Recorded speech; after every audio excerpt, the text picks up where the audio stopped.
In the last movie, you skinned the left foot and the process was relatively easy.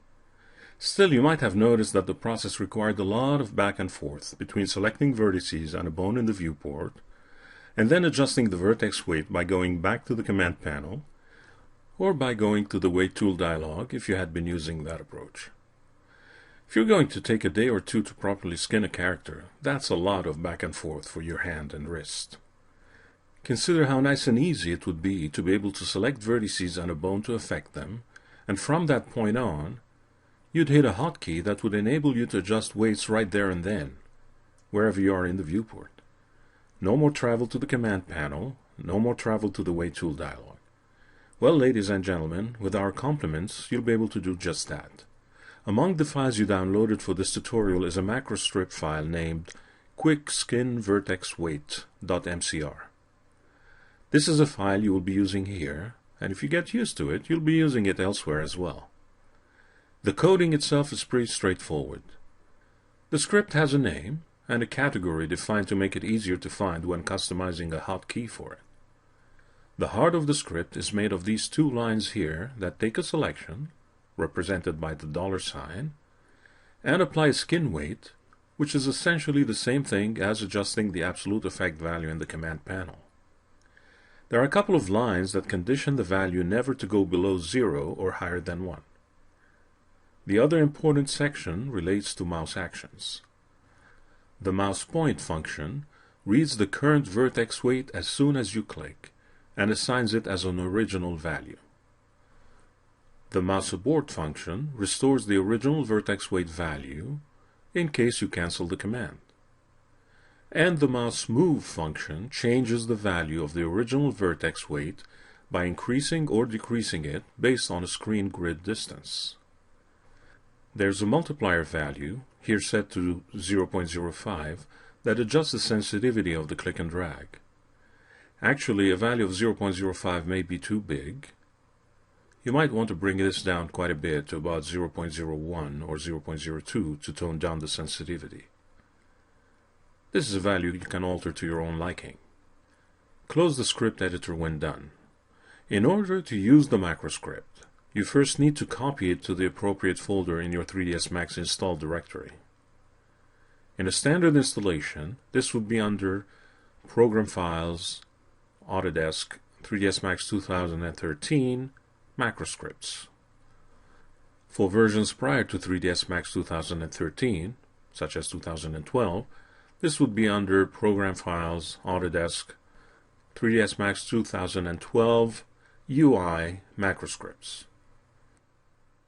Once copied there, you would need to restart 3ds Max for the script to be loaded.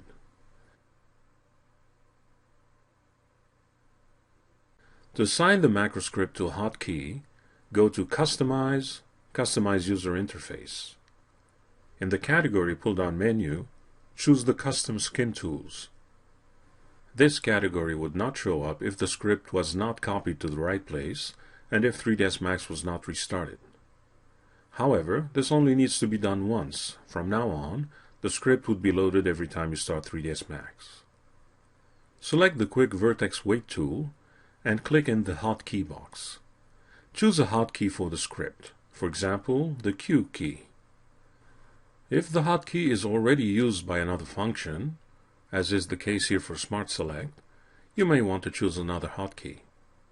On the other hand, Smart Select is used to cycle between region selection types. If you feel you don't really need that functionality, then you can assign the Q key to the script to override Smart Select. If you're not comfortable reassigning hotkeys, you need to find one that is not already assigned to a command, such as Shift 1. While you are in this dialog, it would also be appropriate to assign hotkeys to simplify loop and ring selections. This is also a great time saver. In the Skin Modifier category, assign the Shift 2 hotkey for a vertex loop selection and the Shift 3 hotkey for a vertex ring selection. Exit the dialog when done. To test the script, you'll use it to adjust the knee joint. Open the file you saved earlier. The knee joint is animated between frames 320 and 360. There are also some vertices at the bottom of the legs that need some attention. In Edit Envelopes mode, select these two adjoining vertices at the bottom of the leg. Press Shift 3 to test the ring selection hotkey you just created. Click the Grow button a few times to select all vertices up to the knee. Ultimately, you may consider assigning a hotkey for the Grow tool as well. Select the knee bone and assign a 100% influence for the selected vertices.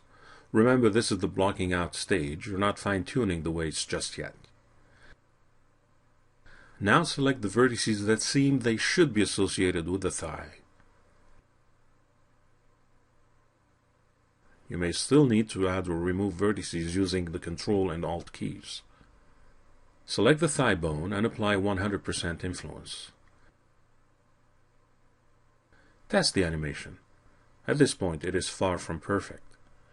Instead of using the command panel or the weight tool dialog, you'll experiment with the script you installed and the hotkeys you defined. Select two vertices on the knee joint loop and press Shift 2 to actually select that loop. At this point, the selection is 100% affected by the lower leg or knee bone. It needs to also be affected by the thigh. With the vertices selected, make sure the thigh bone is also selected. Now press Shift 1 to activate the script. Notice the cursor changes to a plus sign. Click and drag down to get that loop to react nicely between the two bones. The direction of the drag depends on your viewpoint. Experiment with that.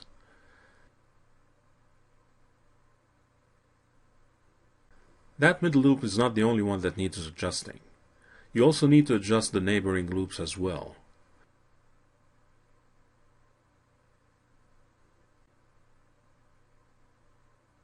Always keep in check those loops that are incomplete. You may still need to add or remove vertices using the Ctrl and Alt keys.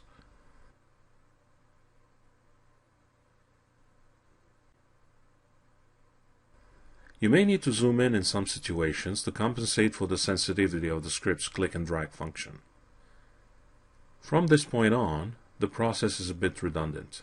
This means you need to select one or more vertices, select an appropriate bone, and hit Shift 1 to activate and use the script.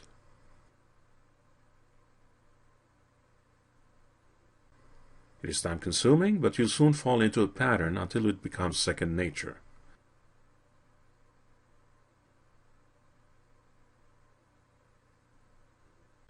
Be careful not to overdo the skinning of some joints. Notice how the lower and upper legs show some penetration at frame 340. This is okay, and certainly better than the spaghetti effect you might get if the mesh starts to curve too much.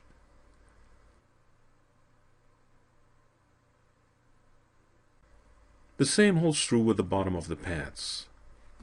There is interpenetration between the pants and the foot around frame 140, and again around frame 260. You might consider taking that bottom ring on the pants and assign a very small weight value to the foot bone.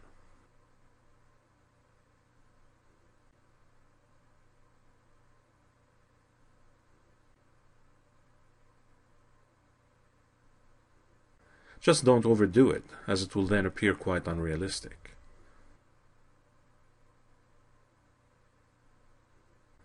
Exit Edit Envelopes when done and save your file. Notice that you have only worked on the left leg. In the next movie, you learn about mirroring skin data.